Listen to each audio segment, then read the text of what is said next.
마켓콕 헤드라인 시간입니다. 어제 장마감 이후부터 개장 전까지 중요한 소식들 함께 정리해 보겠습니다. 네, 첫 번째 소식은요, 우크라이나 재건과 관련된 소식인데요. 현지 시간으로 21일 영국 런던에서 우크라이나 재건 회의가 다시 한번 개최가 됐습니다. 서방 주요국들은 우크라이나가 러시아로 침공된 파괴된 인프라를 다시 한번 구축하고 부패를 청결하며 이후에 가입 조건을 갖출 수 있도록 비군사적인 지원을 하겠다고 밝혔습니다. 또 러시아의 전쟁에 대한 책임을 물리고 우크라이나 재건 비용을 부담케 하겠다고 다짐을 하기도 했는데요. 구체적으로 미국의 지원 내용부터 살펴보시면 토니 블링컨 미국 국무부 장관은 이날 미국이 우크라이나에 13억 달러, 한화로는 1조 7천억 원 규모를 추가적으로 지원한다고 밝혔습니다.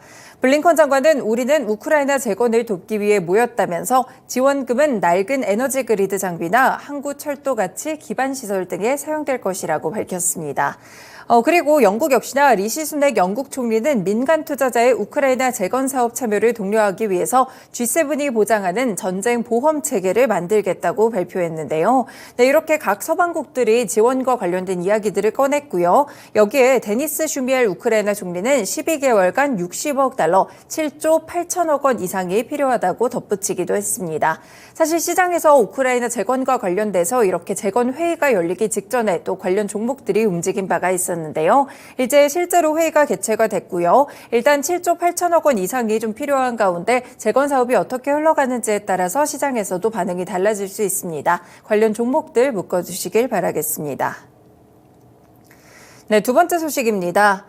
윤석열 대통령이 지금 현지 시간으로 21일 2박 3일간의 프랑스 방문 일정을 마무리했고요. 이제는 베트남으로 떠났습니다. 현지 시간 22일부터 24일까지 베트남을 국빈 방문하게 되고요. 양국 간 관계 강화에 대한 방안들을 모색하게 될 텐데요.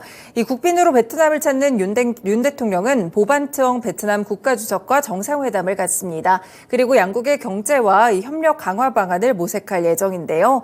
네, 이번에 특징적인 점은 또 베트남에 상당히 많은 경제인들이 동행한다는 점입니다. 이재용 삼성전자 회장을 포함해 정의선 현대자동차 회장, 그리고 구강모 LG 회장, 최태원 SK그룹 회장 등 5대 그룹 총수도 포함이 됐고요. 윤석열 정부 들어서 최대 규모인 205명의 경제사절단이 동행하게 됩니다. 네, 이렇게 경제사절단과 함께 윤 대통령은 한국과 베트남의 파트너십 박람회, 베트남 진출 기업인과의 오찬 간담회, 비즈니스 포럼, 그리고 디지털 미래 세대와의 대화 같이 4개의 경제 행사에 참여할 계획입니다. 네, 살펴보시면 이렇게 또 베트남으로 향하게 되면서 관련된 협력들이 주목되고 있는데요. 지금 일각에서는 안보와 또 방산과 관련된 협력이 주목된다는 그런 보도들도 나오고 있습니다. 그래서 관련 종목으로는 방산주들 체크해 보시면 좋을 것 같은데요. 이제는 방산 종목들 동남아까지 계속해서 좀 수출을 뻗어나갈 수 있을지 주목이 되고 있습니다. 관련 종목으로는 한화에어로스페이스, 현대로템, LIG 넥스원, 퍼스텍 같은 종목들이 있고요. 이외에도 많은 방산 종목들의 흐름도 보시길 바라겠습니다. 네, 다음으로는 공시 관련된 소식입니다. 앞서서 LG에너지솔루션 지분을 약 82% 보유하고 있는 LG화학이 해외 투자자를 대상으로 LG에너지솔루션 지분 2조 원 정도를 매각하는 작업을 하고 있다는 보도가 있었는데요. LG화학이 어제 장마감 이후에 이 조회 공시에 대한 답변을 했습니다. 지분 매각 추진 관련 보도에 대해서 아직 구체적으로 결정된 바가 없다라고 밝혔는데요. 이날 공시를 통해서 당사는 세계 신성장 동력 투자를 위해서 다양한 자금 조달 방안을 검토하고 있다라고 전했습니다. 이와 더불어서 지금 LG화학에 대해서 또 다른 단독 보도가 나오기도 했었는데요. LG화학이 운용자금 조달을 목적으로 해서 해외 교환사채를 발행할 예정이라는 보도였습니다.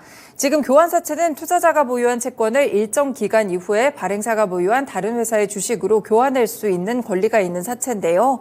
교환사채는 투자자에게 프리미엄을 붙여서 주식을 파는 것이기 때문에 오히려 발행 조건이 조금 우호적이라면 주식시장에서는 호재로 받아들일 수가 있습니다.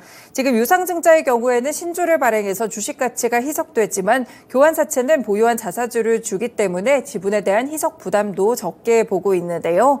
네, 이렇게 두 가지 공시가 나왔기 때문에 과연 LG화학이 LG에너지솔루션의 지분에 대해서 어떻게 처리를 하게 될지 이 부분이 키포인트가 되겠습니다. 사실 LG화학의 주가가 지금 고점 대비해서 거의 10%가량 내려오게 되면서 이 보도에 영향을 많이 받고 있는 상태인데요. 이번 보도로 인해서 과연 주가가 상승으로 갈지 하락으로 갈지 방향이 결정될 수 있으니 이슈 체크해 보시길 바라겠습니다.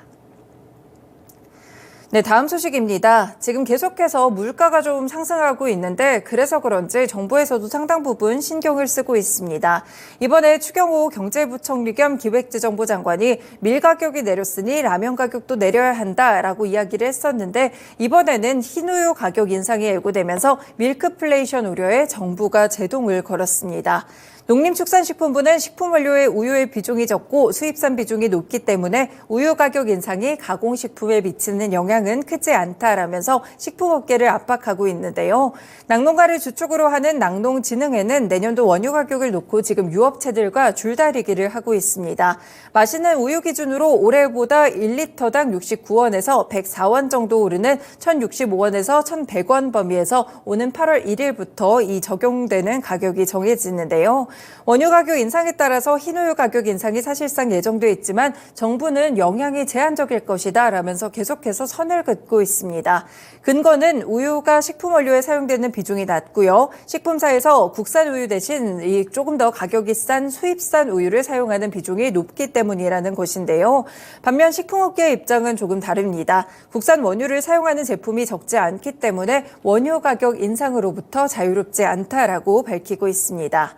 네, 역시나 우유 관련 종목들 흐름을 살펴보셔야겠습니다. 메일유업과 남양유업 그리고 빙그레 같이 실제로 우유가 좀 사용되는 제품이 많은 그런 식품 기업들이 있는데요. 관련 주가 흐름도 함께 보시면 좋겠습니다.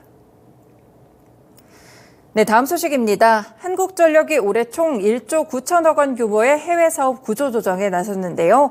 요르단 가스복합과 풍력발전 사업자산 매각도 함께 추진하게 됐습니다. 현재 진행 중인 필리핀 세부 석탄 화력 발전 사업에 이어서 두 번째로 한전이 자산 매각에 본격적으로 속도를 내고 있는 것인데요. 이런 단독 보도 내용이 나왔고요. 지금 한전이 알카트라나 지분을 80%, 푸제이즈 지분을 100% 갖고 있는데 이 중 알카트라나는 29에서 45%, 푸제이즈는 40% 정도의 지분을 매각한다는 계획입니다. 취득가액 기준으로는 약 1,000억 원을 확보할 수 있을 것으로 예상되고 있는데요. 한전 관계자는 매각을 통해 화석연료 발전 자산을 축소하고 투자비 조기 회수와 매각 차익 실현을 통해서 한전 재무 건전성 제고에 기여할 것이라고 설명했습니다. 네, 그리고 어제 한전이 올해 3분기 연료비 조정 단가가 현재와 같은 1kW시당 5원으로 유지된다고 밝혔는데요. 전기요금이 동결이 됐습니다. 다만 지금 고강도 자구책 이행이 이뤄지고 이렇게 자산 매각도 있는 상황 속에서 유가까지 하락하고 있기 때문에 3분기와 4분기에는 영업이익이 흑자로 돌아설 수도 있다는 전망이 함께 나오고 있습니다. 네, 그래서 한국전력의 주가 체크해 두시면 좋을 것 같고요. 어제는 동결 소식에 좀 영향을 받았었는데 적자 구조가 심화되고 있는 한국전력 이렇게 자산 매각을 통해서 다시 한번 적자에서 탈피할 수 있을지 체크해 보시길 바라겠습니다. 네, 마지막 소식입니다. 리튬 플러스가 순도 99.999%의 전고체 배터리용 초고순도 수산화 리튬 제품을 출시했는데 전고체 배터리 소재 액체에 샘플까지 제공을 했다고 합니다. 현재 전고체 배터리는 배터리 양극과 음극 사이의 전해질이 액체로 된 현행 리튬이온 2차 전지와 달리 전해질까지 모두 고체로 구성이 됐기 때문에 이 리튬 2차 전지 가운데 꿈의 배터리로 기대를 모으고 있는데요. 현재는 일본이나 미국 해외 기업과 국내 기업들이 전고체 배터리 시장을 선점하기 위해서 시제품 생산에 박차를 가하고 있습니다. 이 전고체 배터리 소재로 사용되는 수산화 리튬은 현행 리튬이온 2차 전지 양극재 소재로 사용되는 수산화 리튬에 비해서 조금 더 높은 순도가 요구되고 있습니다. 그래서 이번에 리튬 플러스가 양산에 성공한 전고체 배터리용 초고순도 수산화 리튬은 순도 99.999%를 갖고 있는데요. 그래서 이번 시제품 개발로 인해서 리튬의 2차 전지 양극재용 수산화 리튬과 함께 전고체 배터리용 수산화 리튬까지 두 종류의 제품을 양산하게 됐습니다. 네, 이 소식이 또 장마감 이후에 전해지자 시간외에서 많은 종목들이 반영을 줬는데요. 리튬 포어스나 하이드로 리튬, EV 첨단 소재, 강원에너지, 어반 리튬 같이 리튬 관련 종목들의 흐름 어떻게 변화할 수 있을지 체크해 보셔도 되겠습니다. 네, 오늘도 이렇게 6가지 소식들 먼저 전해드렸습니다. 마켓콕 헤드라인이었습니다.